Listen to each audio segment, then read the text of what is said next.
Hi hello welcome back to my channel. Nimisha Priya இவங்க கேரள மாநிலத்தை சேர்ந்தவங்க. இவங்க குடும்பம் ஒரு ஏழ்மையான குடும்பம். 12th எக்ஸாம் எழுதாமலே டிப்ளமா நர்சிங் முடிச்சிருக்காங்க. இதனால் இவங்களுக்கு வேலை கிடைக்கிறதுல கொஞ்சம் சிரமம் இருந்திருக்கு. அதனால் 2008 ஏமான் நாட்டுக்கு வேலைக்கு போயிருக்காங்க. அப்போ அவங்களுக்கு தெரியாத அந்த நாட்டில் தனக்கு நடக்க போகிற அசம்பாவிதத்தை பற்றி, அவங்களுக்கு அப்படி என்ன அங்கே நடந்ததுன்னு இந்த வீடியோவில் பார்க்கலாம். வீடியோவை கடைசி வரைக்கும் ஸ்கிப் பண்ணாமல் பாருங்கள். அப்படி சேனலை சப்ஸ்கிரைப் பண்ணி சப்போர்ட் பண்ணுங்கள். 2008 19 வயதில் நிமிஷா பிரியா ஏமன் நாட்டுக்கு நர்ஸ் வேலைக்கு போயிருக்காங்க. சவுதி அரேபியாலலாம் கொடுக்குற மாதிரி அதிகமான சம்பளம் எல்லாம் ஏமன் நாட்டில் கொடுக்க மாட்டாங்க. நிமிஷா குறைவான சம்பளத்தில் வேலை பார்த்துட்டு இருந்திருக்காங்க. அந்த பணம் அவங்களுடைய வாழ்வாதாரத்துக்கே கரெக்டாக இருந்திருக்கு. இந்த நிலையில் நிமிஷாவுக்கு மேரேஜ் ஃபிக்ஸ் பண்ணப்படுது. 2011 கேரளாவுக்கு வந்து தாமஸ் என்பவரை மேரேஜ் பண்ணிக்கிட்டு அவரையும் கூட்டிகிட்டு ஏமன் நாட்டுக்கு போகிறாங்க. தாமஸ் அங்கே எலக்ட்ரிஷியன் வேலை பார்த்துட்டு இருந்திருக்காரு.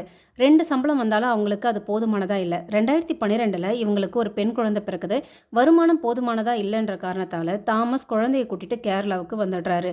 நிமிஷா மட்டும் ஏமனில் வேலை பார்த்துட்டு இருந்திருக்காங்க. அப்போ தான் நிமிஷாவுக்கு நம்ம ஒரு கிளினிக் ஒன்று ஆரம்பிக்கலான்னு தோணுது. ஆனால் அந்த நாட்டு சட்டப்படி வெளிநாட்டை சேர்ந்தவங்க பிஸ்னஸ் ஆரம்பித்தா ஏமன் நாட்டு சிட்டிசனோட பார்ட்னர்ஷிப் இருக்கணும். அதனால் நிமிஷா தன்னுடைய ஃப்ரெண்டு தலால் அப்துல் மகதியை அணுகுறாங்க. இந்த மகதி நிமிஷா வேலை பார்க்குற ஹாஸ்பிட்டலுக்கு பக்கத்தில் ஜவுளி கடை வச்சுருந்துருக்கான். அவனுடைய ஒய்ஃபுக்கு நிமிஷா வேலை பார்க்குற ஹாஸ்பிட்டலில் தான் டெலிவரி ஆகியிருக்கு. அப்போ பேசி ஃப்ரெண்டாகி இருக்காங்க. நிமிஷா 2015 தன்னுடைய குழந்தையோட ஞானஸ்நானம் ஃபங்க்ஷனுக்கு கேரளா போயிருக்காங்க. அப்போ கூட இந்த மகதியும் போயிருக்கான். நிமிஷா தன்னுடைய ஃபேமிலி கிட்ட கிளினிக் ஆரம்பிக்கிறத பற்றி சொல்ல எல்லாரும் சேர்ந்து ஒரு 50 லட்சம் ரூபாயை கடன் வாங்கி கொடுத்துருக்காங்க. இவங்களும் ஏமனுக்கு போய் மகதி தன்னுடைய பார்ட்னர்னு டாக்குமெண்ட்ஸ் எல்லாம் ரெடி பண்ணி கிளினிக் ஸ்டார்ட் பண்ணியிருக்காங்க. அந்த டைமில் அங்கே சிவில் வார் நடந்துட்டு இருந்திருக்கு. சிவில் வார் நடந்துட்டு இருந்தாலும் நிமிஷா கிளினிக்கில் நல்ல வருமானம் வந்துட்டு இருந்திருக்கு. தன்னுடைய கணவரையும் குழந்தையையும் ஏமனுக்கு அழைக்க அவங்க ட்ரை பண்ணியிருக்காங்க. வார் நடந்துட்டு இருந்ததால் இந்தியா ஏமனுக்கு செல்ல பயண தடை போட்டிருந்தாங்க. ஏமன் நாட்டில் இருந்து கிட்டத்தட்ட 4600 இந்தியர்களை பாதுகாப்பாக இந்தியாவுக்கு அழைச்சிட்டு வந்திருந்தாங்க. நிமிஷா போல பிஸ்னஸ் ஸ்டார்ட் பண்ண ஒரு சிலர் மட்டும் ஏமன்லே தங்கிடுறாங்க.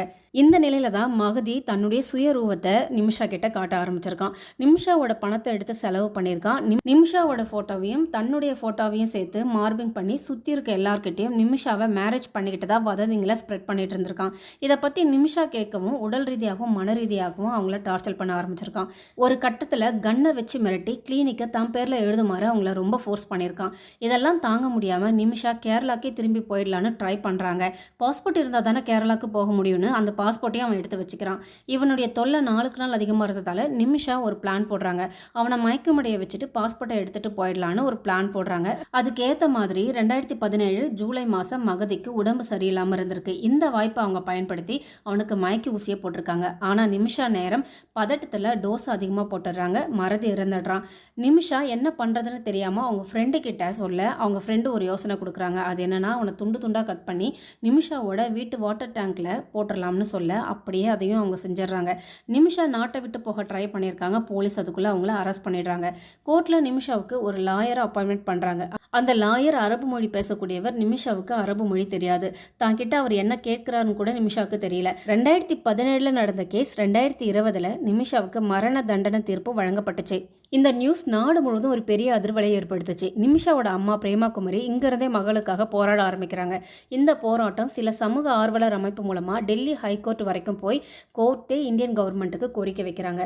ஏமன் நாட்டில் இருந்த இந்தியன் எம்பசியும் நிமிஷாவுக்காக பல வகையில் ஹெல்ப் பண்ண ஸ்டார்ட் பண்ணுறாங்க. இந்த நிலையில் ஏமன் பிரதமர் நிமிஷாவுக்கு 1 மாதத்திலே தண்டனை நிறைவேற்றணும்னு அனௌன்ஸ் பண்ண இந்தியா முழுவதும் அது இன்னும் அதிர்வலை ஏற்படுத்துச்சு. என்னதான் கோர்ட் மரண தண்டனை கொடுத்தாலும் இஸ்லாமியர்களுடைய ஷரியா சட்டத்தின்படி பிளட் மணி மூலமாக பாதிக்கப்பட்ட குடும்பத்தாரை நிமிஷா குடும்பம் சந்திச்சு அவங்க கிட்ட மன்னிப்பு கேட்டு அவங்க மன்னிப்பு கொடுத்து அவங்க கேட்குற பணத்தை நிமிஷா குடும்பம் கொடுத்தா மரண தண்டனையை ரத்து செய்யலாம்.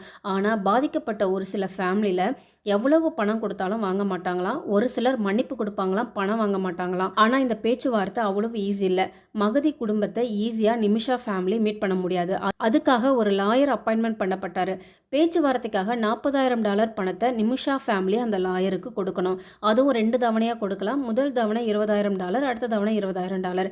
ஆனால் முதல் தவணைக்கே ரொம்ப கஷ்டப்பட்டு பணத்தை ஏற்பாடு பண்ணி நிமிஷா குடும்பம் கொடுத்துருக்காங்க.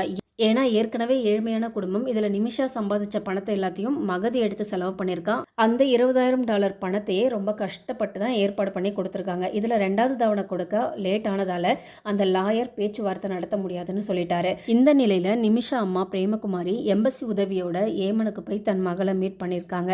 எம்பசி மட்டும் இல்லை, ஏமனில் இருக்க இந்திய மக்களும் ஒன்று சேர்ந்து நிதி திரட்டி நிமிஷாவோட ஃபேமிலிக்கு ஹெல்ப் பண்ணிட்டு இருக்காங்க. ஓகே விவர்ஸ், இது போல் வேறு ஒரு வீடியோவில் வேறு ஒரு டாப்பிக்கோட பார்க்கலாம். நன்றி, வணக்கம்.